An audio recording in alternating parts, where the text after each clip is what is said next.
laawol kisal ko laawol peewal e ɓantal. Bismillahi rrahmani rrahim. Alhamdulillahi rabbil alamin wal aqibatu lil muttaqin wala udwana illa ala adh-dhalimin. Innal hamdalillah nahmaduhu wa nasta'inuhu wa nastaghfiruh wa na'udzu billahi min shururi anfusina wa min sayyiati a'malina. من يهده الله فلا مضل له ومن يضلل فلا هادي له وأشهد أن لا إله إلا الله وحده لا شريك له وأشهد أن محمدا عبد الله ورسوله. ثم أما بعد، مستمعي الأفاضل، حضور الكرام، أيها الحفل الكريم، السلام عليكم ورحمة الله وبركاته. فنسأل الله جل وعلا أن يبارك لنا في جلستنا هذه، وأن يجعلنا من الذين يستمعون القول فيتبعون أحسنه. فموضوع لقائنا في هذه الأنسية المباركة وفي هذا المكان المبارك سيدور حول نقطة التي هي تتحدث عن الشيعة الرافضة 12. فهذه النقطة بعنوان من قتل الحسين، لأن الشيعة عليهم ما يستحقون من الله سبحانه. يقولون أن أهل السنة من الشام هم الذين قتلوا الحسين. هذا كذبا وافتراء. تكذيبا لهذا القول ليس فقط الوقوف على الطرق وتقول هذا ليس بصحيح، فلا بد إما من قلم أو محاضرة أو توجيه أو إرشاد، فهذا يرد بهذه الأشياء. هري هيدن أترى كبرهان دكون يتقل الله تبارك وتعالى ولا وندما يتورن فوت بتني الله أولا alhamdulillah yettede wadi ko kanko woni nemin don. Al-mun'imu yastahiqqu bil hamdi wash shukr. Haray hay neddo mo tawata jaba Allah on salandike mo ko hombo nemin ma o wi ko Allah don non kanko subhanahu wa ta'ala mo hamdidi e jarnede e yettede. Ko wana non kadi wiiden hiden girrito mamiɗo girrito heɗo ɗon e hoore fottago meɗen wonde reweteɗo wo ala e gonga siwona kanko subhana o maraka fi diɗɗo e dewal ngal ɓanɗon kadi o maraka fi diɗɗo e tagu gongol. Al-khaliqu yastahiqqu bil ibada. Wawɗum mi girriti wondema annabijo meɗen Muhammad sallallahu alayhi wa sallam ko jiyaɗo Allah, ko rewowo wona reweteɗo, ko nelaɗo Allah, ko ɗofteteɗo wona yeddeteɗo. Haray hiɗen toro yo Allahu on juulu, ayo Allahu on mantu. Salatullahi ala nabiyyi thana'un. Yo Allahu on mantu e dow oɗo nelaɗo tedduɗo. Kamɓe ko ma kamɓe nelaɗo e sahabaɓe maɓɓe ɓe foppettu maɓɓe no ɓe didori ko alda ittintingol hay e goto. Khilafan lirrafida يشتمون بعد الصحابة ويكرمون بعدهم. هذا غلط. ɗum ɗo ko faljere ɗum ɗo no luutodi aqidatu ahli sunnati wal jamaa wa aqidatu rafida ɓe yenna yoga e sahabaɓe nelaɗo Allah bal mu'dhamahum bal kabira sahaba kibaru sahaba Aba Bakr wa Umara radiyallahu anhuma wa baqiyati as-sahaba ɓe yenna ɓeeɗo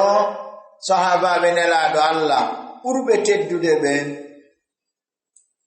lontinoɓe nelaɗo ɓen rondinoɓe deɓere diina kam ɓaawo feƴƴugol nelaɗo on sallallahu alayhi wa sallam haray ɓeeɗo no luutondiri e meɗen yo Allahu fewnu en fewnaɓe ittaɓe en ndeɗo finde bonde danda en bone maɓɓe on danda enen kadi oñaade ko ɗum waɗi haray ɓeeɗo sahabaɓe nelaɗo Allah ɓe Allah janti fiimum yoga e ayeje den toro Allah tabaraka ta'ala yo Allah wele ɓe dendangal kala yiɗuɗo ɓe yo Allah yiɗuɓe yo Allah on yiɗumo afan kala yiɗuɗo ɓeeɗo yo Allah on yiɗumo kala añuɗo ɓeeɗo yo Allah on añumo kala teddinɗo ɓeeɗo yo Allah on teddinmo kala hoynuɗo ɓeeɗo yo Allah on hoynumo waɗi no jeeya e findeji aqaida fasida findeji bonɗi nder rafida sabbu shahaba wa shatmuhum yennugo sahabaɓe nelaɗo Allah ɓen yennaɓe aybinaɓe ɓeeɗo nelaɗo ɓeeɗo sahabaɓe teddirɓe sabu wondugol e nelaɗon sallallahu alayhi wa sallam ɓeeɗo hiɗen andi no jeeya e yiɗugol neɗɗo on teddingol wondiɗɗo makko on hande ɗo si goɗɗo woni ɗo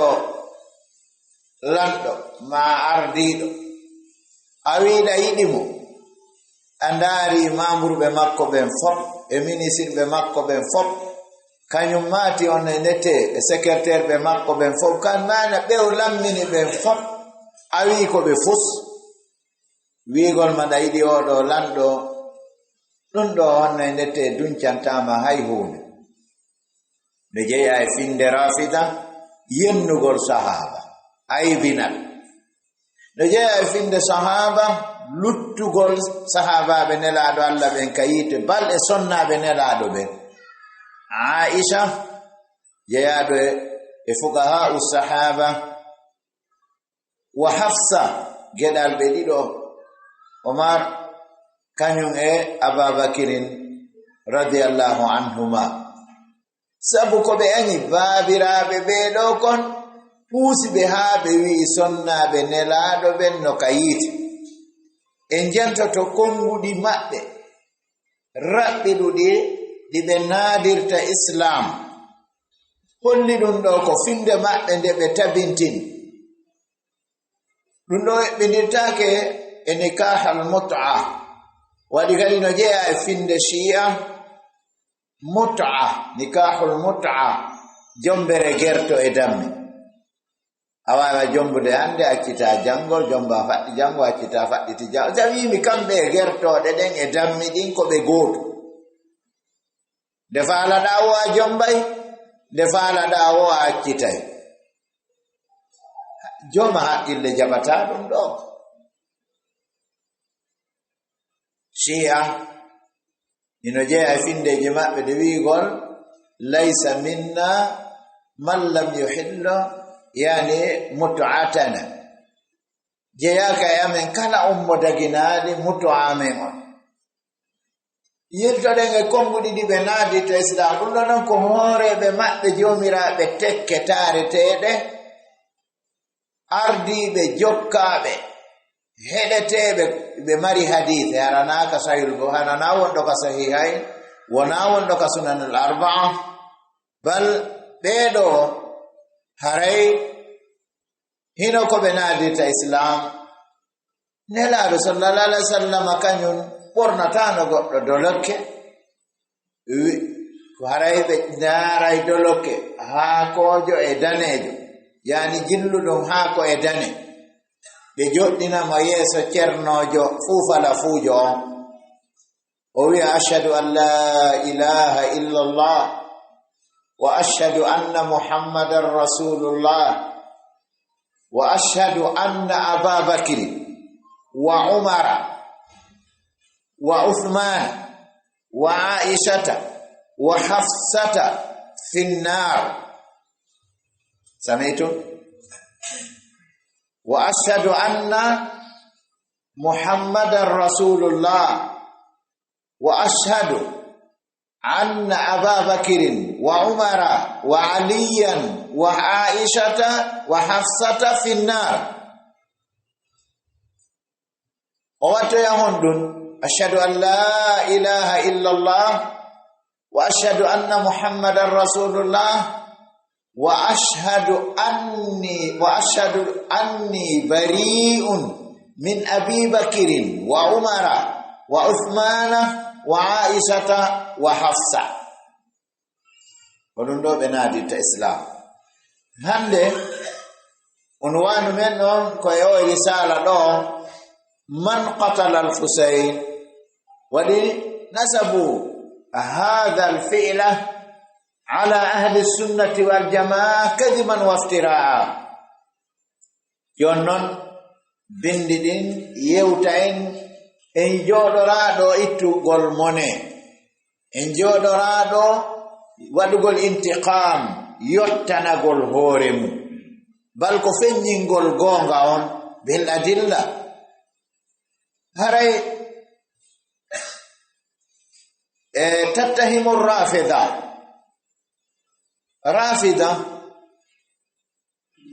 hino tuuma ahla sunnati bi jarimati qatli al-Husayn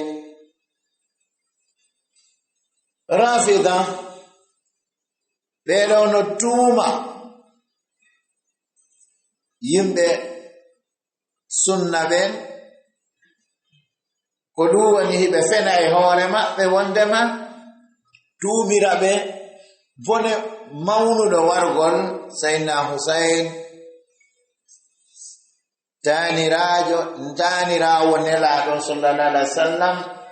ɓe nelaɗo yewti fadlu mum no ka mawdu men ga amamana mawɓe men ɓe makayno wota huhu arowo wa tazumu ay arrafida bi anna qatl al-Husayn kana bi amri al-khalifa Yazid ibn Muawiya وأن قاتل الحسين رضي الله عنه كان من جيش أهل الشام وبإعداد من قائده كذبا وافتراء شيء كدئائك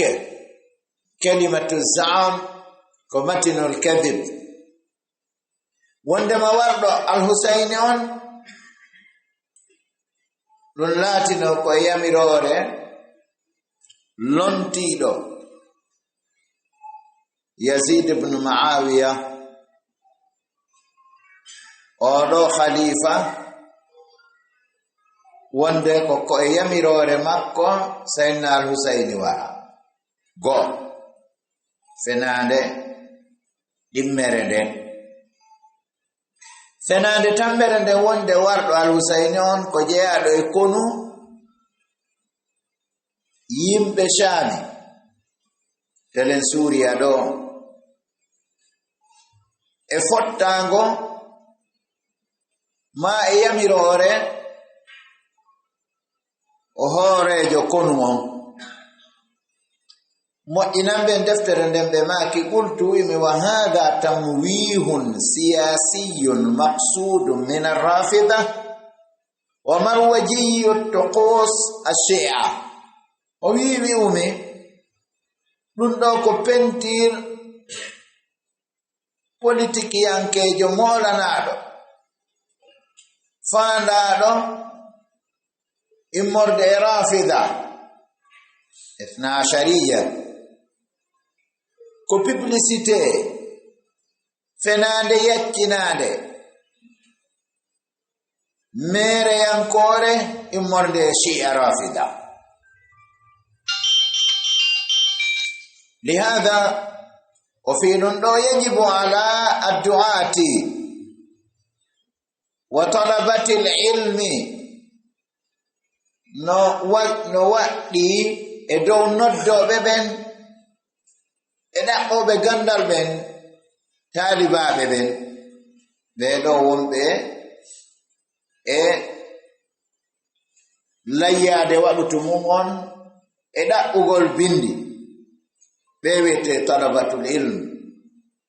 no waɗɗi ɓe ɗo kamɓe noddoɓen ruttagol faade e defte ila kutubi tarihi almu'tamadati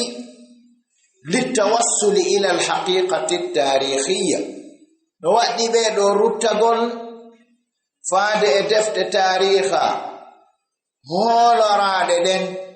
hoolaɗe yongita waɗa itimad e majje fi yottagolngol faade haqiqa tariha o. al'an ɓe jeenoy ko labano fiyen faamu risala mo foppet makko hara fof no nanayno arabon jangen arabon gaynen ɗo e 20h30 kono pay koye tosokoyno ga hara ɓen ɗon ɓe ƴellitaaki faamugol lugal arabiya on haray ko ɗum waɗi ɗen fira e yoga e sonnaaɓe naaɓe fof no waɗi sonnaaɓe nanooɓe arab haray attoren ko ɗum waɗi haray ko no gasa heɓen feccere deftere nden no gasa ronken heɓude feccere deftere nden waɗi waɗu toon kanko hottaaɗo haa e leere 8 e feccere. التعريف بالحسين رضي الله عنه أترنته أندينغول كهمبو ونيو الحسيني جدو رضي الله عنه وأرضاه. فالحسين رضي الله عنه هو الابن الثاني لعلي بن أبي طالب رضي الله عنه من فاطمة بنت رسول الله صلى الله عليه وسلم. وقد قال فيه أي صلى الله عليه وسلم وفي أخيه الحسن يسيرمك على سنة رسول الله صلى الله عليه وسلم وقد قال فيه وفي أخيه الحسن رسول الله صلى الله عليه وسلم الحسن والحسين سيدا شباب أهل الجنة. Al-Husaini oɗo ko geɗal jo ɗimmo wonande Ali ibn Abi Talib radiyallahu anhu immorde e sonnajo makko geɗal delaɗo no wiye nene Fatima binti rasulillahi sallallahu alayhi wa sallam radiyallahu anha wa ardaha. Nelaɗo maaki e oɗo Al-Husainijo e siɗɗo makko on Al-Hasan. Nelaɗo maaki e maɓɓe kamɓe ɗiɗo ɓe wi Al-Hasanu wal-Husainu sayyida shababi ahli l-janna. ɓe wi Sayyidina Al-Hasan Sayyidina Al-Husain ɓe woni kohoɓe sukaaɓe aljanna ɓe. Allah waɗen jeyaɓe yimɓe aljanna. Jonno e andi waɗugol bone ɓeeɗo no huɓɓini go'o on taho ko ɓiɗɗo siɗɗo nelaaɗo goɗɗo ko taaniraawo nelaaɗo. Waɗi Sayyidina Ali radiyallahu anhu wa arda baaben mum e baaben nelaaɗo ko imma ko nene gooto baaba gooto ma ko ɓe baaba gooto. Jibaaka kadi wondema yumma oɗo sahabajo tedduɗo wiyeteɗo Al-Husain ko geɗal nelaɗo sallallahu alaihi wasallam mo ɓe yiɗuno nene Fatima radiyallahu anha wa arda be maki e be do wondema haray al-Hasanu e wal Husayn ko kohoɓe sukaɓe aljanna ɓe. Fadlul Hasani wal Husayn, ɓural al-Hasana wal Husayn haray on ɗon hadith aɗaare waymo kam al-Musnad Imam Ahmad juzu thani safa 3 ndaro ya awɗo hadise kadi ka Sunanu Tirmidhi juzu al-khamis safa 656 ndaro ya awɗo hadise kadi ka deftere Imam al-Hakim al-Mustadrak juzu al-thalith safa 166 ila 167 وصحيح ابن خزيمة جزء الثاني صفحة 206 والصحيحة أي سلسلة الصحيحة للشيخ الألباني جزء الثاني صفحة 448 تتعون وقتهم ياجنهم أن أدين تخريجات حديث جدن في تقول في شيء أقوم بنهار تونجول في شيء أبلت وأشر الخلق إمام الشافعي كان قوي بكشر من وطئ الحصى الرافضة كوري بوند إكالا كتيب هوري كتوري كهوري ليدي دو هاي كروجي دين هاي غوكي دين هاي بابدين بيكوشيا لماذا جنت إمام الشافعي كغندو قوي زعموا حب النبي وماذا وخونوا أصحابه كلام جيد زعموا حب النبي بآجي كيدوغل النبي جون وخونوا أصحابه بيوي وندي بنلادو بنكو جام فوتون يوغاندي نو يوغا رافدا وندي دينا كانكو دينا اوتوماتيك كو إتادو جيفاجي كيرنابه ونايا دفتر الله سنة نلادو ويا وبن سالمنا كاتا بابوسه دي ودن لا بتات خان الأمين خان الأمين خان الأمين جبريل وجنفك جبريل جنفك جبريل جنفك وودينا نلادو بوديدو هيا الله فايو وهنا نلادو نلانغال نلاو كويالي جونو جبريل كالله أن هايس كواكو دمين دو من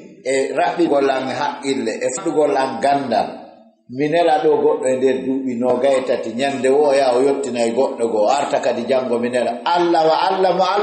Allah wido la yakhfa ala Allah min shay'in fil ardi wala fis sama hara Allah nelay Jibril o ya o yottina e goddo go jango kadi Allah nelam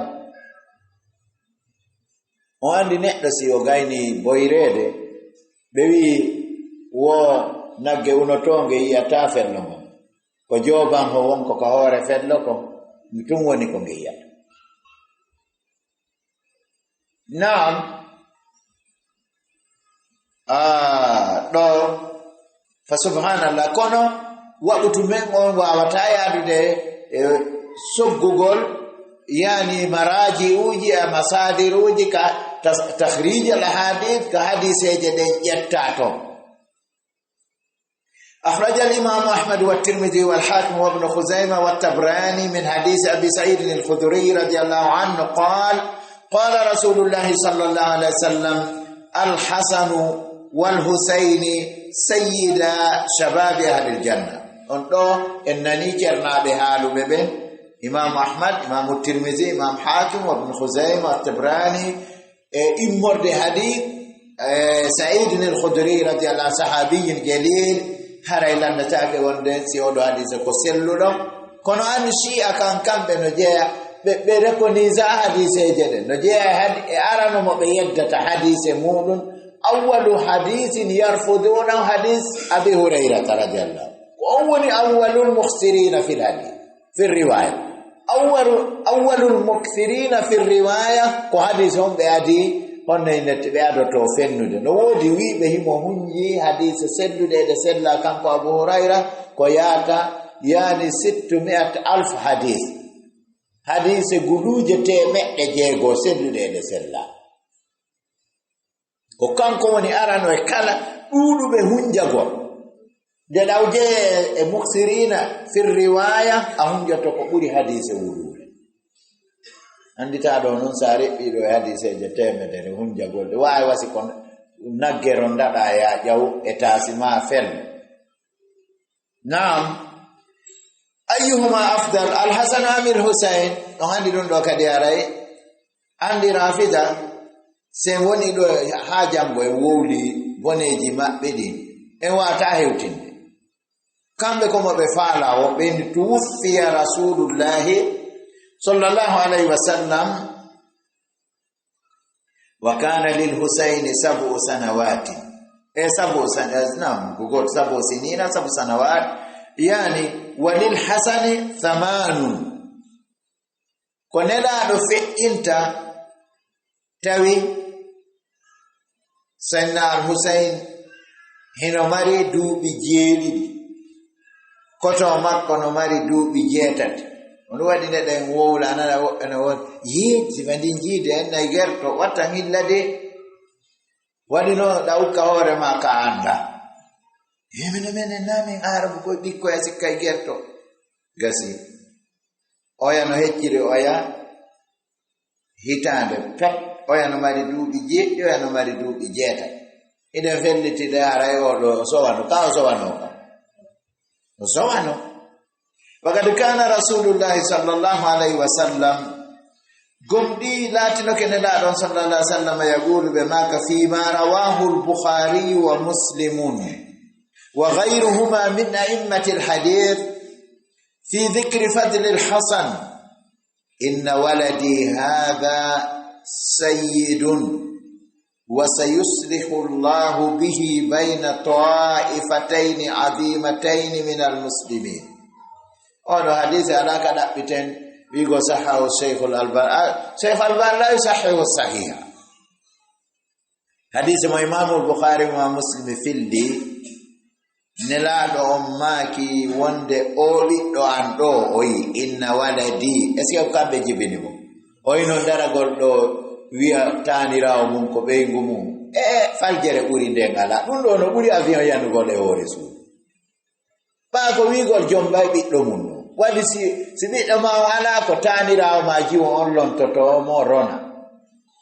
wigol ɗo kadi tanirawo mum gorko ko debbo wi'a ɗum ko moodi anni ɗum no wawi wa wigol ɓiɗɗo ma ko moodi maji gorko no wawi wigol ɓiɗɗo ma gorko ko moodi ma andi mawɗo no du'a kadi faamude ko honɗum hana haalede sina ɗum o wat tananɗa mawɗo no taala wowla taali inna gonga kawu sari gonga kawu bono en wigol ma taw sari e bono kawu taw ɗum no jeeya yangal andugol ko wowlata hay wigol tum kawu bono naafi gongingol bono wujjoru nayi sari ka fottuɗo wonde ƴelli noppi ɗin nde doga honno nanirta ko nde ɗo haali sinde luubama ko nde siiko sinde fellama ko nde siiko hono wiyataati goɗɗo no ina meɗen jombi honde tuma jombu ɗon ko taanirawo men heɓi jiwo an on no jibini ma ɓiɗɗo an gorkon no jibinana jiwo men jombi la ilaha illallah muhammadu rasul kalimatul jahli ko noon kadi nana jiidirawo kadi mo anda ko haalete few kanko e gonga no funnaga imo hirnaga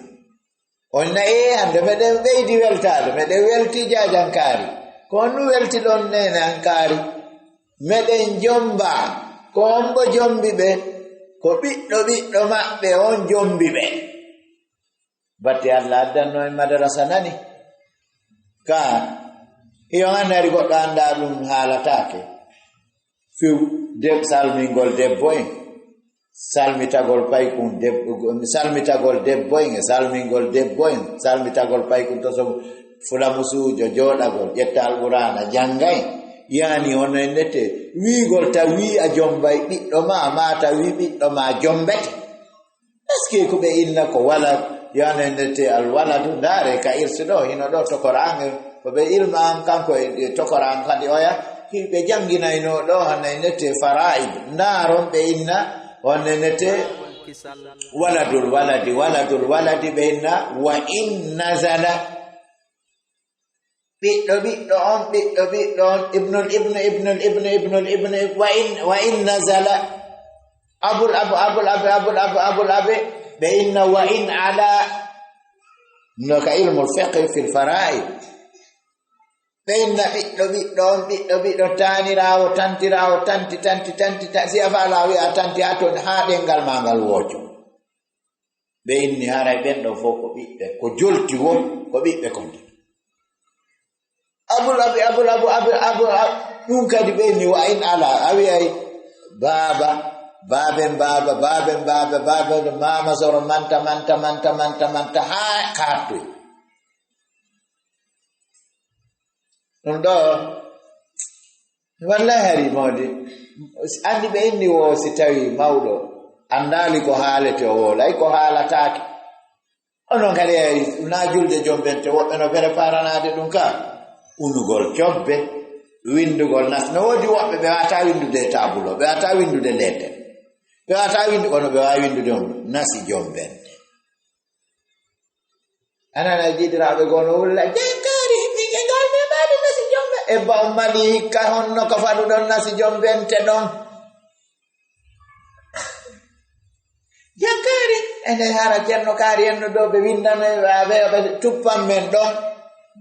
ɓen no heddi ɗo seeɗa joni aray ɗo way andoyde ndiyam e gasi anduyo yoni e anduyo sirko o yoni gasi bida ɓeya ɓe adda on tigi yara ha gayna loota dane den hitande ɗo walla dandimo bone cobbe ɓenna cobbal julde jombente safe ɓe teddini fi julde fenandere nden ɓuri julde donkinge julde suuma ɗanu ko ɗen juldeje unantone cobbal ñaame ɓe wiya woosi on tigi unali cobbal julde jombente wo mayɓe makko ɓen aray ka basagaji gerto wunda la ila on perdini mayɓe momɓe waɗi kala mayɗo yaaɗo lahara artiri kadi ka basagaji gerto taw on ɗon holli welno yaali lahara ka ko a yaaɗo Angola ma yaaɗo ɗo Bisaw si arti hewtitiri ka gerton hippete to gonu famu ɗo yaaɗo haa ka Allah artira ka basagaji gerto ananay kadi woɓɓe kadi ɓe tata anda ko wiyete yewtere fewno inna wo si a etaki unuɗa an kadi cobbal mayɓe ma ɓe ñawlo to unuɓe ɓe haray mayɓe momɓe gon fof perdi ñawluɗo e ñawla wallahi subhanallahi ɗum no yurmi joni noon jente inna waladi hina tanirawo maɓɓe ni inna waladi hada anduɗo ɓiɗɗo am oɗo alhasan sayyidun ko kohojo wa sayuslihu llahu bihi arma allahu moƴƴinira sabu makko ma moƴƴintinira sabu makko bayna taifataini azimataini min hakkunde feddeji ɗiɗi mawɗi ɗiɗi immorde julɓe ɓe makanatu ahli lbayti inda ahli sunnati waljamaa ɓa ananayi ɓeyna madrasa ɓen teddina ahlul bayti ka andi kadi no wawi ɓeya kadi wiya madrasa ɓen teddina on ɗum waliyaɓe ɓe ɗayene wali ko wiɗen ko ɓe Allah wi ko wali ɓe ala inna awliya allahi la khawfun alayhim wala hum yahzanun fakaanna as-sa'ila sa'ala rabbahu man hum ya rab qala alladhina amanu wa kanu yattaqun ila akhir al-aya ben wo sasiji di hunjaki din ko ila akhir al-aya tum ila akhir al-hadith kono ya ikhwatal kiram si inni do aya mo jettude wo en gayna do hayti go no anda ho yewto on no fofa ni hunjagol kono mi tanjinangi wono say Fawzani say Usaymin say Albani wa anda awwal ma yabda'una hifz al-Qur'an kono hifz shay wa fahmu al-istidlal shay'un akhar hunjagol ko goddum faamugol no dallinorte ko Shaykh Albani rahmatullahi alayhi be maaki wo hadith no ara mo jogi salaf qit'at an mo jogi kunte tati si ari wa dallinorgol ko ya ƴettu huntere kala beelu ko haton jinɗa kon dallinora ɗum ɗon fiita waɗu yimɓe ɓen ko wiyete kon iltibas jiɓindirgol haqqillaji maɓɓe ɗi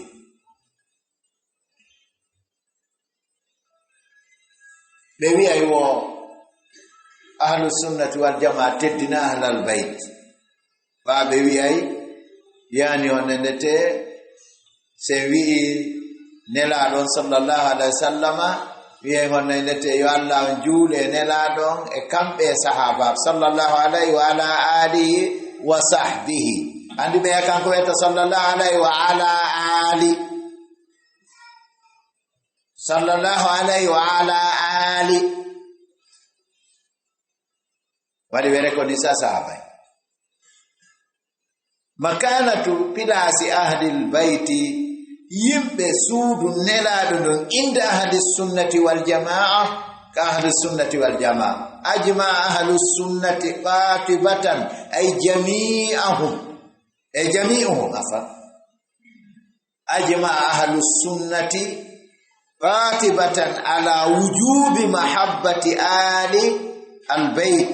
wa tawjirihim wa mura'ati huquqihim التي شرعها الله تعالى لهم في مثل قوله سبحانه وتعالى لإني وفتي هاوتتي يمب سنة بين قاتبة بفبت مأبي أي جميعا بدنداغا edo wadda gol yidugol yimbe suudu neladum e teddingol be e aynugol haqqeji mabbe indi Allahu on shar'inani be dey wona wigol ko haqqeji Allah din sifan no jeya agida jirafika wo Allah no jeyi sengo ka kammo dowga wo saynadi no jeyi goya sengo parce que wo benan didu no nyande go wallahi kono min no ngaldini min mi daari mi tawi enen noddudo o e bay notibe no wodi wobbe ko haqqille nay jogi yujibuna kulla na'ibin ay kulla nadin kala noddudo be noto wo kammu ngon digi farnyiti wo be wi wo ko sanna adi tikki dowga wo sengo ka woniri don wo ko dum wadi dedille ene arabi bi fu idijude ado sanna adi e jibine dere ala idijude no digode wo ko kanko tikki ko dum wadi sengo ka woniri ka holli do ko be jelo je kammo Allah no wi honto ho faze wonde masitawi no ko rewetebe dido woni ka kammo goto kala ya arayno e vehella ka jeyri do jente subhanahu wa ta'ala yaqul qul la as'alukum alayhi ajran illa al-mawaddati fil qurba ndo ko e ahlul bayti en ayon ay jedem fot e yondino to firgol de mari firgol ay je don do balde tati ka julide meden no ma buri ide mari do tenen kiki de badal maghrib talata kiki misal hada al-yawm badal maghrib de mari e talata bimbi kadi do imam Said kadi no do usasamba ko balde jelu jogi golega tati ben kadi no jogi tati tenen talata alam modi do aray ala ko firen do aya alquran ka julide do fogo no hunji firo wa fa bi misli qawlihi sallallahu alaihi wasallam fi yawm al-ghadir udhakkirukum Allah fi ahli baiti mido andintinira on mido wajora on Allah mido andintinira on Allah e yimbe suudu andu fahum ay ahlus sunnati yimbe sunna ben yuhibbuna alal bait hibeida yimbe suudu neladon jami'an be dendangal duwoni gati batano wayatawallawnahu hibe weldi day mabbe wayataraddawna ala man sahiba an-nabiy afan sallallahu alaihi wasallam minhum wayatarhamuna ala man ba'dahum tawi kadi kala wondunoɓe jente moɗɗo wa yataraddawna ay ɓena radiyallahu ala man sahiba nabiyya kala wonduɗo e nelaɗo on hina rahmatullahi alayhi ɓenata ko radiyallahu an wa yatarahamuna ɓe yurme ɓe toro Allah yo Allah yurmi ɗa ko yo Allah wele radiyallahu anhum amma fe'imɓe ɓaawo yani honno nete sahaba en jongi e tabi'ina en ko wiyata ko rahimahumullah rahmatullahi alayhi ɗum ɗo ko mawqif ahli sunnati wal kala wonduɗo e nelaɗon sallallahu alaihi wasallam ɓe yiɗaymo ɓe teddinamo ɓe wi'amo radiyallahu an o wuriyoma tayib si tawi on nayndete kadi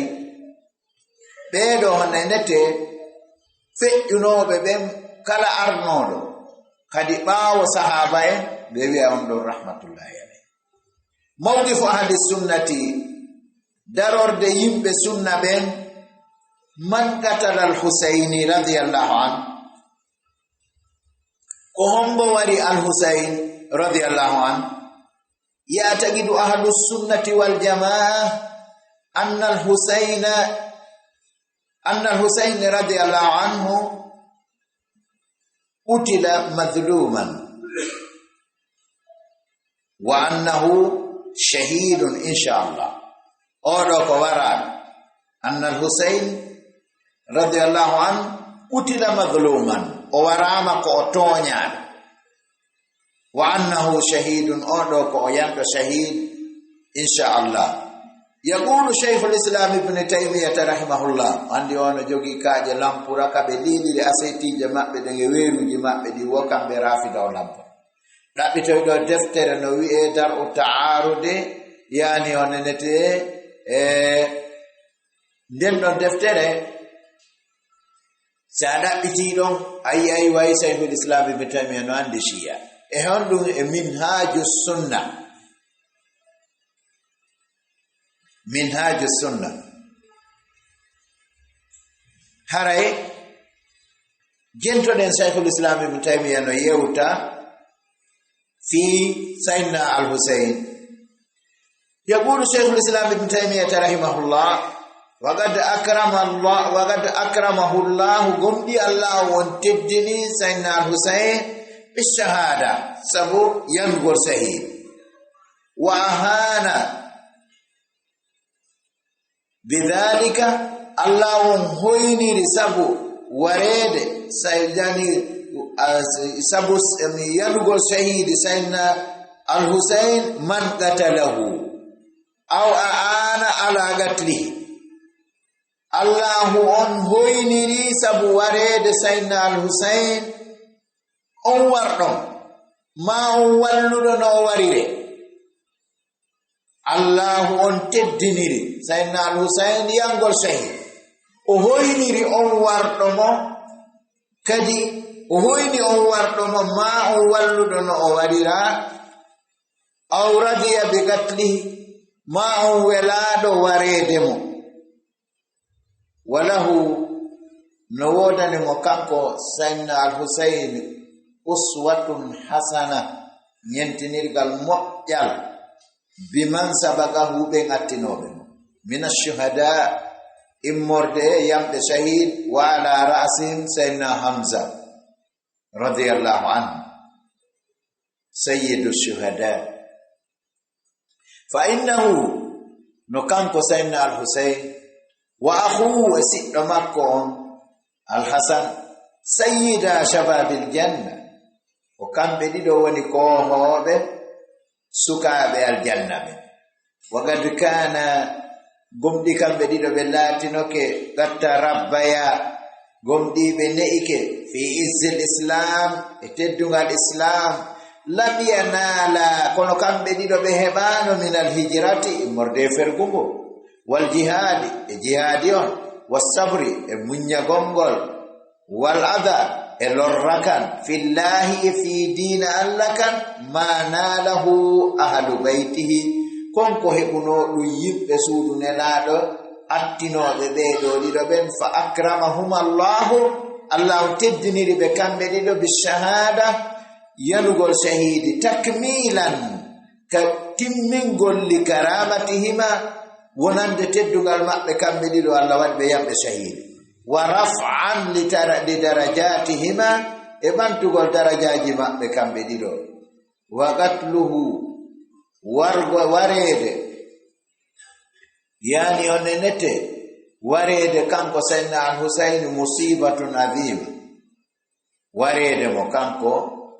sayyidina al-Husayn musibatun azimatun ko masibo mawnuɗo wallahu subhanahu wa ta'ala qad shara'a al-istirja'a gomdi Allah shar'ini wigol inna lillahi wa inna ilayhi raji'un 'inda al-musiba sanga yani masibo waɗi ko ɗum waɗi mayde on do aka wiide mayde ne ami moƴƴere de wota goto wola men mayde ko moƴƴere o lutondira e nelaɗo sammal mawta musiba yagol ɗo wiragol fatunde si hawri ɗum ko fiita suni heɓuɗo fatunde on ma hita hollu hiɗa werti o sa heɗa werti no a yatano ono wigol a waray meɗen ari ga jaaɗon dañi fatunde jako nde ɗo moƴƴere Allah neldi en ene billahi alay ko mayde ko moƴƴere ɓeygu goɗɗo ma ɗum e ɓiɗɗo makko ma yumma makko ma baba en makko ma nene goto makko maya wi'a Allah no nelduma moƴƴe min komi faami neldede moƴƴere ko jibinanede bobo en ka jombugol jombugol jaka on jombi Allah neldi en moƴƴere jaka on jibinanama mo Allah neldi on kono jaka ɓeygu mon maayi Allah neldi on moƴƴere jaka nene mon maayi Allah neldi on mo on ɗo yejjanta ɗum ɗon kadi ko mayde ɗimmere no wota lutodir kadi nelaɗo sammal mawta musiba wi'e onon kadi jako o masibo Allah neldi on si ɓe wina masibo wi'awa yalte wi onon ko moƴƴere ɗum min mi wiyanta on mayde ko moƴƴe ɗum no ina hadise ɗaɓɓitande kaga pular men on andi ɗi piiji wiɗen a wiyay ɗo ɗa wawi pular haa piiji goyan na wota en wi'i mayde nelaɗo wi'i mayde par ce que ɓe inni indal musibati ɓe innani indal khayr بقوله تعالى وبشر الصابرين الذين إذا أصابتهم مصيبة قالوا أيدو الله تيجي كانوا كدويدو ما يدندون مصيبة إذا أصابتهم وبيان إذا أصابهم الخير إذا أصابهم خير قوي إذا أصابتهم مصيبة قالوا إنا لله وإنا إليه راجعون أولئك عليهم صلوات من ربهم أي دعاء ورحمة وأولئك هم المهتدون إذن آية جدين علي انفرين له سبب خروج الحسين رضي الله عنه إلى العراق يوتر من دنكو هادون دو تتايم كنا إن شاء الله نجين تتو رسالة إن يلا لأروح سبب خروج الحسين رضي الله عنه إلى العراق سبب يلتقل سيدنا الحسين مدينة سينو هونتو سينو عراق نوني كوفة لقد تمت بيعة معاوية رضي الله عنه بتنازل الحسن بن علي رضي الله عنه في الخلافة وتهيأت له جميع أسبابها تمي بايدون ديرغول ما ييون ديرغول ما دون جتدغول أحد إسانا معاوية وندي هبه وندي بمبكي كل واحد واتنا إلا دي هاراي دو موتاندا وندي داوناني وندي إدفو كلا مولودا ها أردي haray inshallah kala mo ereji ko bito minal buddinde kono waray won sendo yey sabu tippitagol sayyidina al-Husaini radiyallahu anhu ɓiɗɗo sayyidina Ali radiyallahu anhu e lontangal o tippitani sayyidina Muawiya tawi kadi hebilanike sayna Muawiya dendangal sababuji fabuyi amiran lil mu'minina عام 41 للهجرة وسمي هذا العام بعام الجماعة أولو أفوتنا جماعة فوق ودم مبايع كو أمير ونند قندم ببن خرج هناك غير المؤمنين أميرا للمؤمنين هتاند كبانت ناي إغو firgune la don sallallahu alaihi wasallam den hitande de wi'a hitande jama'u wagadu baya Muawiyah radhiyallahu anhu kullu sahabatil ahya'i wa ajma'atil ummatu alayhi sahaba benelado Allah gomdi wadino mubaya Muawiyah odu woni votanino Muawiyah radiyallahu anhu bala andi en famay don henya kala sahaba be wuruno be den nyande hawtiti mofte den kadi e dow wotangol mo dum woni jettangol mo ahadi ko kambe woni walamma tuwfi al-Hasan tumande fe'inno sayna al-Hasan radiyallahu anhu nadara Muawiyah radiyallahu anhu ila ibnihi Yazid على أنه المرشح الذي سيحظى بتأييد أهل الشام الذين يتمثلون العامل الأقوى في استمرار الدولة وقد أبرز معاوية رضي الله عنه في النداتو تماني في إنه سيدنا الحسن رضي الله عنه سيدنا معاوية ondari gedal makko on Yazida wonde odo mino yetta wonde odo ko preparado fi wonugol kanyum kadi khalifa haray arma kanko kadi o yedo sabu sembinande yimbe sami en fop enden don tobbere wadi non kambe hibe representano yani on nete gollowo dolnudo kontinowo laamu feƴƴunoɗo wagada abraza Muawiya to gom ɗi feññini Muawiya radiyallahu anhu سبب الذي دعاه ندلمو لاختيار ابنه ونند سبقول قدر مكون يزيد وذلك أثناء جمع التأييد له من الصحابة وكبار أبناء الصحابة أثناء رحلته الأخيرة للحج في مكة ويدن فينيدو سنة Muawiya sababuji noddudo mo subagol biddo makko odo sanga nde hawtituno sembinande nde wonande mo kanko sayna Muawiya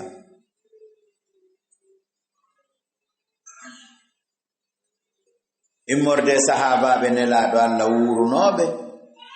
e mawbe gedalbe mawbe sahaba be gedalbe e mawbe gedalbe sahababe be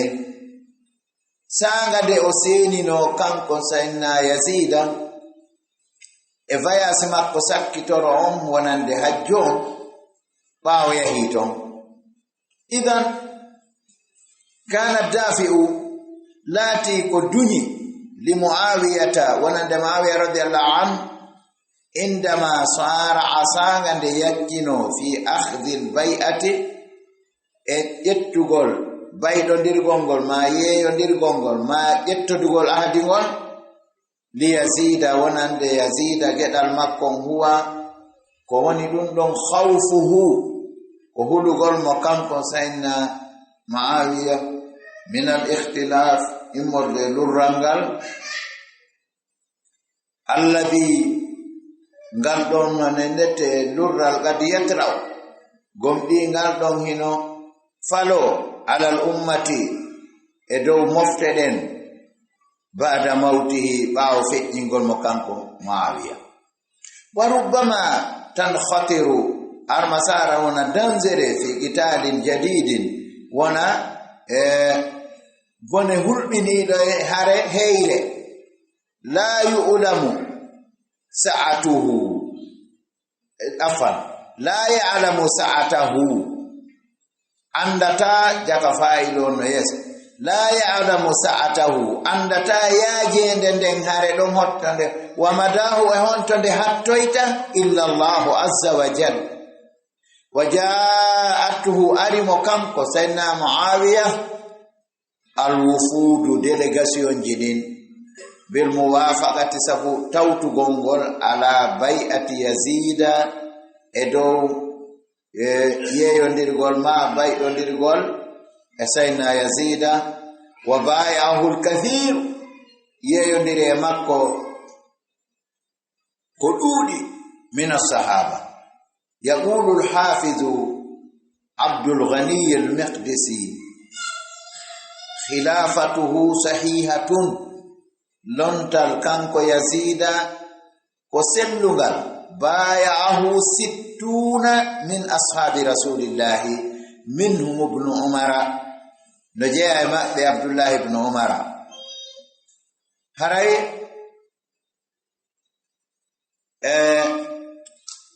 monden seeɗa waɗi noon arika sahih al-Bukhari anna ibn umara baya yazida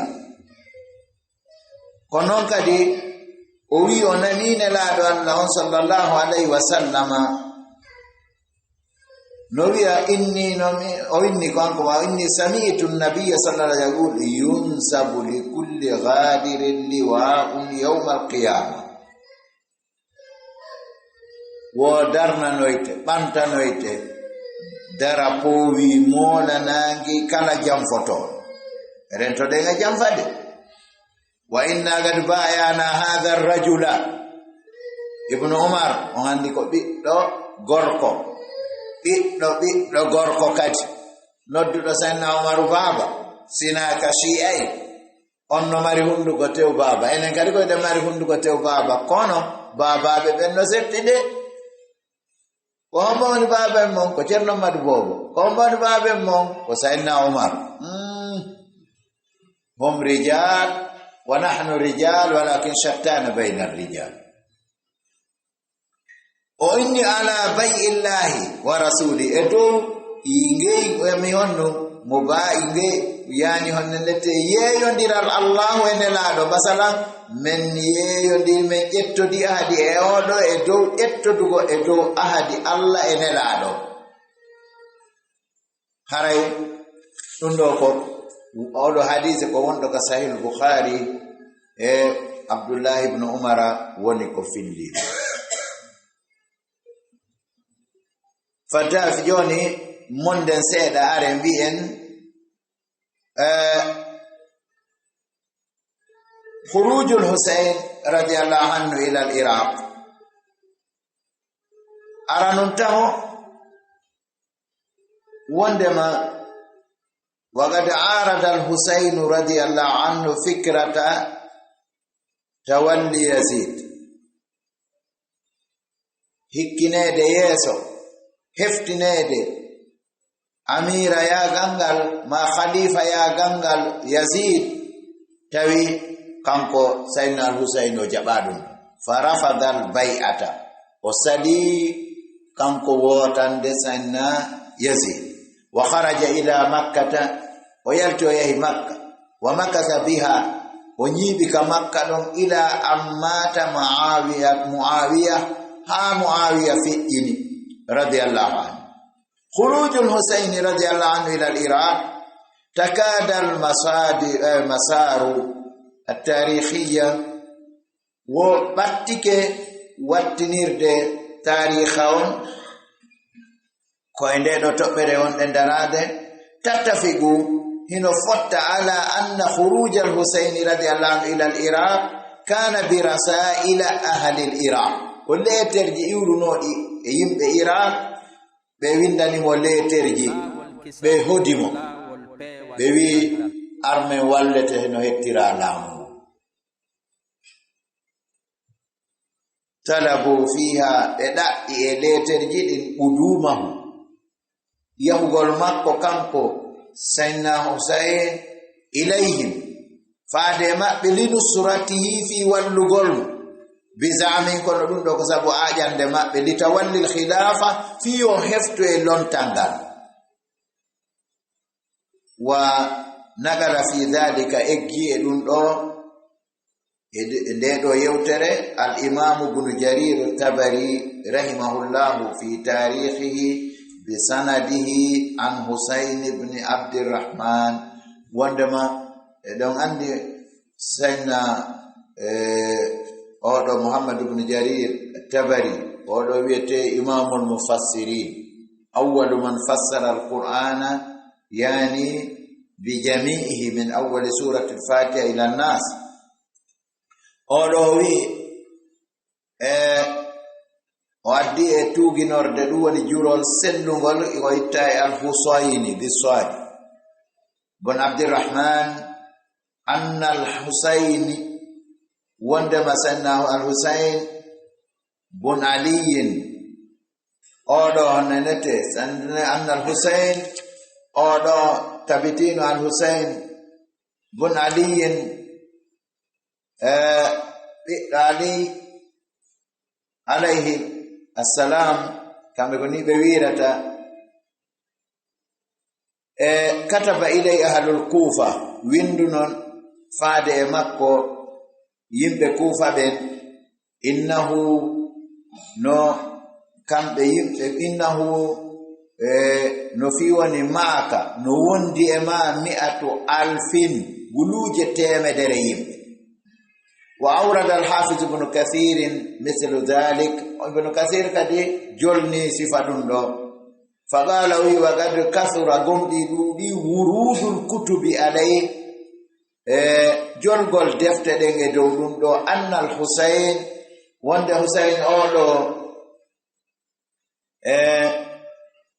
ay afan al-Husaynu min biladi al-Iraq yad'unahu ilayhim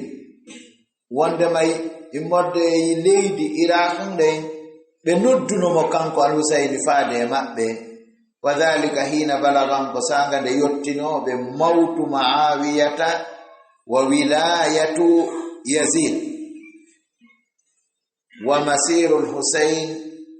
ila Makkah firaran min bai'ati Yazid pijitati waduno be windani mo letere go on taw fe'ingol Sayyidina Muawiya didi on lontagol jettugol lontangal heftugol e lontangal Yazid gedal Muawiya e yahugol wontugol Sayyidina al-Husayn ka Makka wonira ton doga immorde yeyondirgol ma baydondirgol e Yazid ila andala ha uwi fajtama'atir ami rusulu nela ben hawtituno kulluha kalamabbe aw kulluhum yani kalamabbe be kutubiha wondude e leterji mabbe di nela do kala tay no wondi e leter indal Husayn ka Sayyidina al-Husayn wajalu yatahathawnahu be wadi hibe rerdinam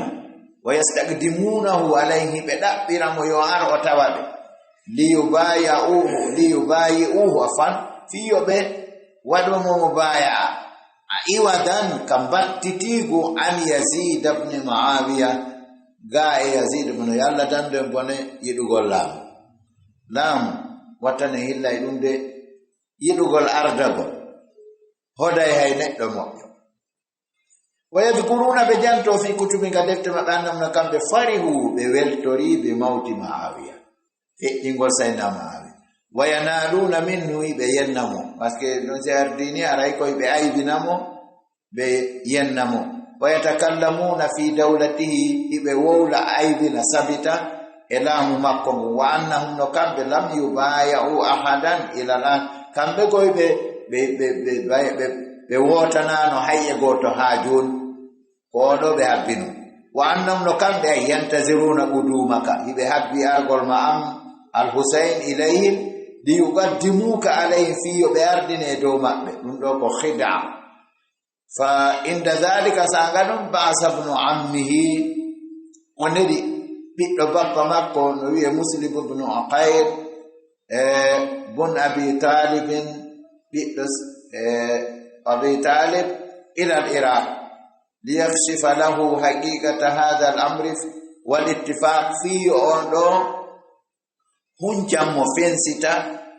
يلبنغنا نمو حقيقة في آكئون كفرتاكون ونقل الإمام الذهبي رحمه الله مثل ذلك في السير في سير أعلام النبلاء هرأي اعتراض الحسين رضي الله عنه بنصرة أهل العراق يعني هو ديتوري سيدنا الحسين ويقول يمبه يعني عراق به واللايم لقد اغتر الحسين رضي الله عنه بحلف أهل الكوفة سبو ونقول يمبه كوفة بفو بنصرته سبو ولوا القرم بأنفسي ومكي جمع بدي وأموالي جول ما بدي وكانوا بلادنك يومئذ دناني 18,000 hari ko be japan wannas sawguluje sapoy e jetati fagarrara al-Husayn radiyallahu anhu al-khuruja ila al-Kufa antuma on don tabintini o yahay Kufa o yalta joni Makkah watajahaza lil masiri ilayhim o prepari yawgol kama beton fi dawihi wa hadihi wa sabiqan ko wondi be makko be ngure makko ne betawat wasaya sahaba lil Husaini bi adam al masir ila al Kufa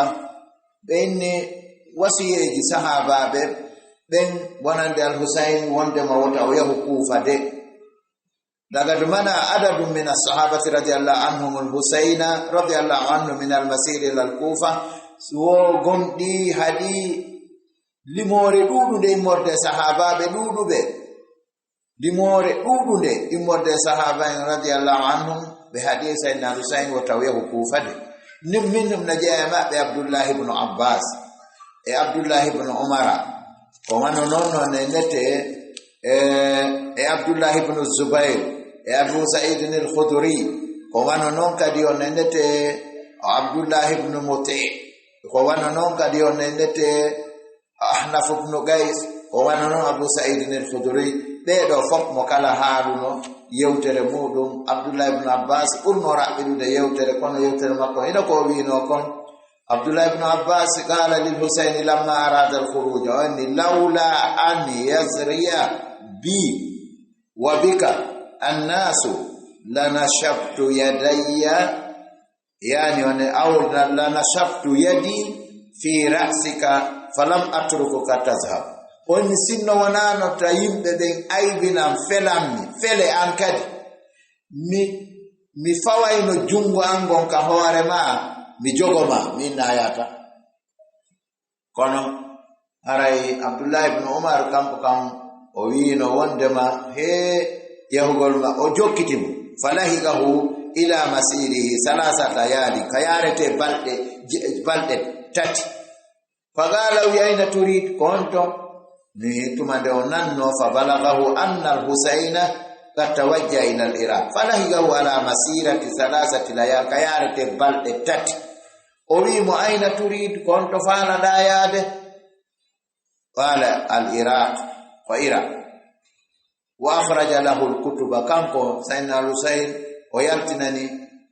Abdullah ibn Umar letterji onne tewin allati din ursilat yani onne te nela di min al-Iraq yu'linuna bi fannina annahum ma'ahu wa qala kanko Abdullah ibn Umar wi animo hadhihi kutubuhum wa bai'atuhum di do ko letterji mabbe di do ko fodari be wotanta qala ibn Umar afaqala wi kanko afam fadli wa qala al-Husayn hadhihi kutubuhum dido ko letterji mabbe wa bai'atuhum e vote maɓɓe de desaɓe gaynilan votande komi ya tummi jooɗo qala ibnu umara ibnu umar wi'iɓe la ta'tihim wota yahuka maɓɓe fa aba alhusainu illa an yadhaba o salisi wona o yaha faqala ibnu umara o wi inni no min muhaddithuka hadithan to yewtere inna jibrila ata nabiyya sallallahu alaihi wasallam anduna jibril o arno annabiyyo sallallahu fa khayyarahu bayna ad-dunya wal akhirah fakhtara al-akhirah wa lam yurid ad-dunya wa innaka bid'atun minhu wallahi la yaliha ahadun minkum abadan wa ma sarrafaha Allahu ankum illa lilladhi huwa khairun lakum fa aba an yarji'a fa atanagahu Abdullah ibn Umar wa baka wa qala astawdi'uka Allah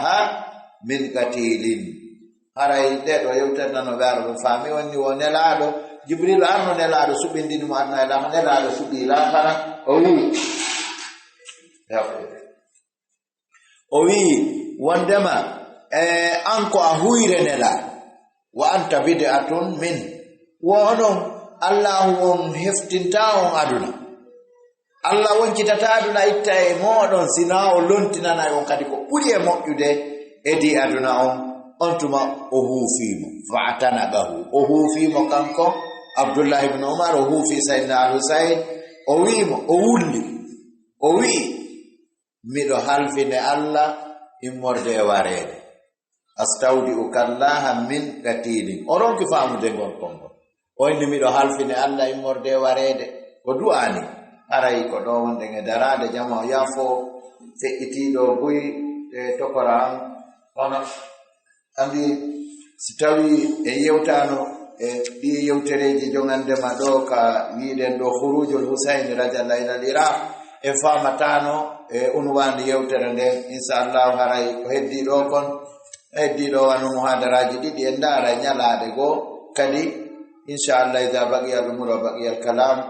haray to Quran Sulaiman dumbu ya ala do o beida e fenyinande yimbe ben seeda ende do toɓɓere o jarna jama on needi molanandi waɗi ennanaali gooto hino e goɗɗo no sowdodira e yaali no goɗɗo no yalta sina haaju tawɗo feere o ala ennanaali téléphone goɗɗo no sona sina gooto pette ɗulle ko faljere on kadi nani saydna alhasana cheikh hasan inchallahu ari ko saydna alhasana hiirirɗe e say gasi joni saydna alhasana yani cheikh hasana e ɗeɗɗi on ɗum أرأي النبي أساف دنبا تفضل بينهما الحمد لله رب العالمين صلى الله وسلم وبارك على نبيه الأمين وعلى آله وصحبه ومن والاه قال يبني الله سبحانه وتعالى دون جنة محمد صلى الله عليه وسلم عليه كلهم دون أقول موبمين سليمان جلو ولم بين يوتر لكم Entara Allah subhanahu wa ta'ala yo arsuko be cellal tumugal o arsikabe jabanede dewe done wada golben en fo me ne wasika jabanede dewe den o arsikai timmode modde ne kare tibe fo entara Allah subhanahu wa ta'ala taw ko fi makko woni ko helorbe toro yo hawtu ni ka aljanna makko burdo towde arai koko e makanen ɗo immorde pehe ɓe shi'a arafida jogi immorde penale e tawanta hoorema ɓe fewta hay e goto si wona kamɓe no weeti hino laaɓe en tora Allah subhanahu wa ta'ala yo taw en famino hana famirede non andi shi'a arafida sina laɓɓude bimana kongol ɓurgol jasnede ɓurgol jasinde ha heɓi ɗalaɓɓude jasinteɗo ayi ɓen ɗon haray ɗalaɓɓu hay goto si ɗalaɓɓude aaden huɗaɗo o tawi barki lanni e muɗum o handida si wona malki seeɗa anna e lakara sa yeshi arafida yimto ɓawo ɗo seeɗa hari sifi shi ana yewtede haray wonaɓe yewtede ɓen no jiɓi ko gonga ka ɓe toñete woni hande no wali e tere mon no laan pos o ma kani ko nga fotode ko no si anani tagobe islam tanji mi buy me yo video no adda WhatsApp no adda ka imo konani tay dum sendari dum fu ka internet do ay wawa yibe dum ko labane pos shi arafida ko yimbe tawbe no wi no yidi nelaado no wi no yidi bebe makane do fi mun sayna al-Husayn kono na haqiqa e yida nelaado o kayde yodo dun laabana ma pos be yida nelaado mo wi no yidu ma do wiibe nguma handida e aljanna ko yidi o suti wiibe nguma o taal ka be ngure ma hare ngol don giggo sida dare da taski mo jaata e o ala burdo wonde ganyama ha hewti o dum ko go immo do ngari sendari ci goddo wi no yiduma ta ko haqiqa e mo yiduma na gedal be mabe mo warata am wari tanira ma ala ko biddo ma ras ko biddo ma tigi woni ay wonde ko sendi dum don ala wi goddo no hibe yidi ne laado ta be ware tanira o ne laado goldo giggol de jabdo goldo o ko giggol hare ko baawo faamaay wi goldo non hina kambe shi arafi dawari sayyidina al-Husayn non habi poska golleji mabbe andi de balden nebiran non la yota suko go fi o problem ci arafi da ko soppito to kanko wi o holaki haqiqa tambe soppito to o wi o holaki o yidu no wada video yida ko no holaki mawdo tayno ara don ma ki kalaajo kam wi'etaake mawdo parce que c'est wi mawdo en teddine woni ma c'est wi mawdo en teddine woni kono ki kalaajo ko imma ko nyama kala bidonjo ma ko nante dum ko be wete ki kalaale ma gujjone ko nante ki kalaajo no wi simi jitaali ala ibrahima domol tuuma gasa buye mo nandi alla soggo mo gasa gata waadi mo andi mo wiiti ko sufi mo wiiti ko shia so yi ma anda ay hunde o wula tun so yi andi goddum o banginan ma kon to wuri on aroy don o fuddi yewtere so kam wi mi do landi ko hunde wotere mi landi mi ay video ji ne yaltine do be soppito be na ko siya be wone soppitagol wonde mako ko sayna al-Husayn warano ko dum kambe kadi woni barmindinagol fi wota alla nangiroybe dan don jijam paaminani wonde makko mama sorobe mabbe kambe warnobe mama sorobe kambe shi'a be warno sayyidina al-Husayn be do gedade mabbe ko ne wadel goldum go fi wota kambe be nango e yeso Allah o yeske dum go gonga mawdo wi ki kalaajo wi ni ko gonga kono wo ko mujiza sibe soppiti ge do jango ayata hay batta te ray nokku so kami ha yandi dum do betmi landina be mana sida ay hunde ala ko wole telemashia tawi ngol don kongol ka yewtugol fi mabbe ngol jasini fi mabbe haka be jasido ko wiida do ko dum buri fandude ay hunde ala ko be acciri islam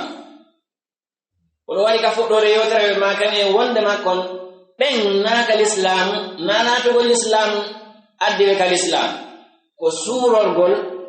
sura al-islam fi bunnu gondar al-islam wa thawra yahudiyya misdabbe be wi ka fuddode ko wonde mako ahli sunnati wal jamaa wari sayna al-Husayn ka landore ngombo wari sayna Umar ibn al-Khattab sayna Umar ibn al-Khattab ko hondo wonan no nelado ko be weldunobe ko be jaate gide ka hari be welda wi en sayna Umar ibn al-Khattab ko weldinoro nelado munelaro mako no sindo harno bawa muhaddathun kana Umar gongo warino ko honto gaburu makko wona e wangede barkino reedu o re fi on wardo Abu Lu'lu'at al-Majusi wali sayna Umar ibn al-Khattab ka ko honto jiya ko honto ni wanda ko gaburu makko on woni go ko mbo wari sayna on Uthman on hombo wari odo kadi smijida ka ko hombo wari sayna Ali hombo wari sayna Ali kadi sayna Ali no kadi tawi ko Abdurrahman ibn maljam oɗo kadi ko honto wona wangorede ko honto no nodditora ahli sunnati wal jamaa o ɓeeɗo ɗiɗo ko honto wonan no nelaɗo sallallahu alaihi wasallam ka ɓuri teddude wiigol ɓe ɗo ko ahli sunnati wal jamaa wari sayyidina al-Husayn ko mo andananata ɗum sakko jento ko fenande laawunde posa ko fi honɗum ɓe aybininanta alqur'ana ko paske ɓe andi sa andi alqur'ana no hana andirede no ataye ko ɓe yimɓe mereɓe alqur'ana yewta manki fi maɓɓe hay nokku alqur'ana ka yewtoata ɓe liddodiri alqur'ana ɓenni sayyidina Abubakar no tawa ɓe jamfiri ɓen ka lontal ga ɓe wi ɓe ko kamɓe hawde ɓe jamfiri ko sayyidina Ali yahanno lontago kono Allah yoten kal Qur'an walladhi jaa bis-sidqi wa saddaqa bihi wonɓe woni ɓe ulaika humul muttaqun neɗɗanke gonguɗo neɗɗanke hulowo Allah on hino jamfo Allah walladhi jaa bis-sidqi wa saddaqa bihi ulaika humul muttaqun ɓe hayfini fi oɗo ɓe jasini fi oɗo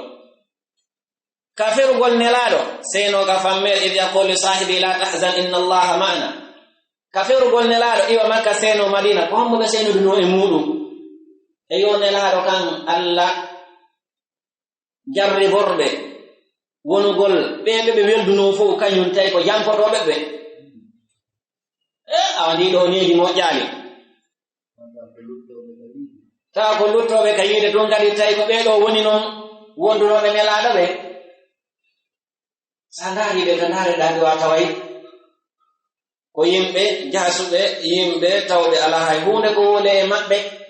ko tawata ɗum ɗon hino hoyni fi maɓɓe bal ko ndaarɗa tawɗa wataɓe ko ɓe yewtide konko ɓe maganen kon ko imam maaki konko hum sharru man wati al-hasan sa ndaari kadi ko ɓe wirta alqur'ana a taway ka alqur'ana hay hunde ala ton ko yewti fi findeji maɓɓe ɗin ka teddingol ɗi ko jasingol fi majji ɗum kala ko ɓe fiɓi a tawi alqur'an o liddi ɗum ko ɗum waɗi ɓe tukkay alqur'an ko fi hon ɗum alqur'an no kala ko ɓe wuuli ɓe wi ko finde maɓɓe alqur'an no gontini ɗum wi ɗum ko mere ko waɗi ɓe tukkay nde ɓe irritaki gongol mayre no ɓe makiri noon heɓe mari deftere wiyetede mushaful fatimiya hombo kadi ardoyta e mayre ko mahdiyul muntazar idan o tan ɗo ko honno ɗone rewiro Allah nam nde yiyakani taw ɓe maaki ko e wiya maɓɓe ko mahdiyul muntazar ardoyta e mayre on noon kadi arali taw honno ɗone rewiro awa Allah tawno ɗo si tawi ɓe jogaaki deftere moɓe iwtata ɓaawa muɗum on arali taw eyno leyɓe ɗo koɗo waɗi ɓe joggi cheytane wonde ne ɓe rekoni sali nde ala ɗo nden nde arali taw ande koye majjere ɓe jokki taw koye majjere ɓe woni taw sen ndaari kadi no jeeya ko ɓe wirta alqur'ana faaɗinanayi ɓe haa ɓitta piiji ɗi ɓe dakkimitorta ɗin fof ɓe weltora alqur'ana harmini muta alqur'ana harmini jamfogal goɗɗo ñaama jawdi ndi ɓe wi muta no dagi ɓe wi khumusu no dagi jawdi ndi heɓuɗa o si a woni si aajo ko ni ɗuuɗi o hitaande ɓe a yaltinayi khumusu no eri jonnaaɓe so a mari 25 000 hitaande ɓe a yaltinayi 5 000 jonnaaɓe siɗa mari 25 000 hitaande ɓe a yaltinayi 5 000 enin jawdi ma jonnaaɓe no ni ɗuuɗiri won oɗo waɗi a tawa kamɓe hooreji maɓɓe ɗin hiɗi alɗi heɗitiɓɓen noon woni waasuɓe se ndaari kadi ko ɓe tukkirta sahaba ɓen ko fi yirbingol diina kam sabu na si tawi filnotoɗo on yettinanama yewtere nden o woni fenowo o woni mo nunɗa o woni mo hoolaka ko filli ko omo jawata ɗum ko ɗum yewta ɓe tukkirta sahaba ɓe min to Allah subhanahu wa ta'ala yo dande en fitna maɓɓe on se ndaari kadi jaɓɓinoɓe ɓen jokkitinoɓe sayna Al-Husayn ɓen fof wiwata o seeno kaw fokkiri toon ko yimɓe jamfotoɓe woni toon ko yimɓe hoday ɓe e igoto imamuɓe Shi'a noon ɓe imamuɓe Shi'a woni e wonde ɓen fof ko imamuɓe maɓɓe ɓe jantike goto ɓe wi ko o jokkitinomo wi yo yimto hay e goto ala ɗo anana ɓe nago ko ɓe ahlul bayti kono ɗum no hana famede ko ahlul bayti man se ndaari ɗo komi jentino kala ko be gol no yewta be ko ahlu bayti Kisra na ahlu bayti Rasulillahi de do ne wiide do sabu sa naari kala nodditiiɗo ahlul bayti a tawi ko kamɓe ɓuri añugol nelaaɗo ɓuri añugol sahabaɓe nelaaɗo ɓen ɓuri añugol ɓe ngoro nelaaɗo ɓe onno ɓeyta ko tomɓe jeeya haray komi wasiyoto hoore an mi wasiyoɓe sukaaɓe ɗo ko wonno ɓaawo ɗo kon ko mawɓe meɗen ɓe jogino kon e gandal e wakkilaare haa hewti ɗo en jogoto ɗum goo ɗaɓɓen ko ɓuri ɗum ɗon kadi laabiji buy e gandal jogito ɗen financenoɓe men on say ɓen kadi wakkilo ɗaɓɓita financement maɓɓe on moƴƴa ɓe finance fiiɗi fitnaji ɗo e wawe dartere ko yimɓe ɗiɗo pettone jokkude siya naata tata ko ala kono ɓe tawi oɗo si yahi ɗo wawa waɗa goɗɗe da'awa tawi o ko aduna o ɓurni dow laakara ɓe jonnamo jawdi o yaha o andi ton kon mo reeni ko ɓe woni wota e nadini o jaɓa jawdi o ñaama o yaha e neɗɗanke tawɗon tigi on haqqille fendiɗe ka haqiqa tan o ala taw ko ɓurɗo majjude yimɓe ɓe ko ɗi groupe aji ko ɗi jokkaɗa oɗo waɗi so kaɓe hewti o taw ɓe wodata taw ko ɓe wondi kon ko haa ɓe jiiɓanama alqur'ana sa anda nde tawde ɓe anda taw alqur'an haqiqa tan jento kamɓe si'aɓe ɓen wonaɓe wiyeede no jangi ni eni ɓawano o mawɗo mo ɗum o kiikalajo mo wonani on fimum naane min nani inde makko adal mi yiwdemo no jeeya ko sabi mbini ɗum kadi mi yeeto en sukaɓe wakkil waɗugol da'awa ko janganakujo maɓɓe ino jogii lekkelo ino jindina no yeeya o ari kamen o ñallatanoga place e amen o ari ɗon mo nodda sukaaɓe mo nodda tayla waali tun mi jentiti yewtere makko nde mi yalti ka yaasa mi tawimo mi lambimo o wi kanko ko suufiyankejo ahlul bayti yankejo min nam min yewti kamen ɓiyatama ɗon Allah soggoyi on karamo ko makko mo wi ko karamo ko makko Allah soggoyi mo ka ittiri o addi mo ha tawni men ɗon kangadi o ari o fuɗɗi yewtere kono wiide ɓe yewti ko ɓe wondi kon o goɗɗo majji o wiya ɓeɗo ko yimɓe mere tawi on ɗon no jinnude no noddude si tawi noon enen en deƴƴiti en ala e janngude haqiqa tan fiyen heɓu ko laaɓi ko wonɗe noddude e muɗum hananama noddude ko a anda ko wonɗa noddude mum si a noddi ko wonɗa noddude kon kadi a ala dari sa heɓi dartoɗoma imo jogii mere o wawa e dartagol ma hay siɗa mari gonga o dartoma ɗum noon ɓana yo juutin ɓuri ɗo den tora Allah subhanahu wa ta'ala enen seedi ɓe ɗo ɓen fuu yo Allah moɓinre e mika aljannaji makko yo juuɓe ɓure men nden e bone ɓeɗo e bone kala lumdiɗo laawol nelaɗo won o addata si wona tana e masibo e albala taa ko on no addi jam. Assalamu aleykum wa rahmatullah. laawol kisal ko laawol peewal e ɓantal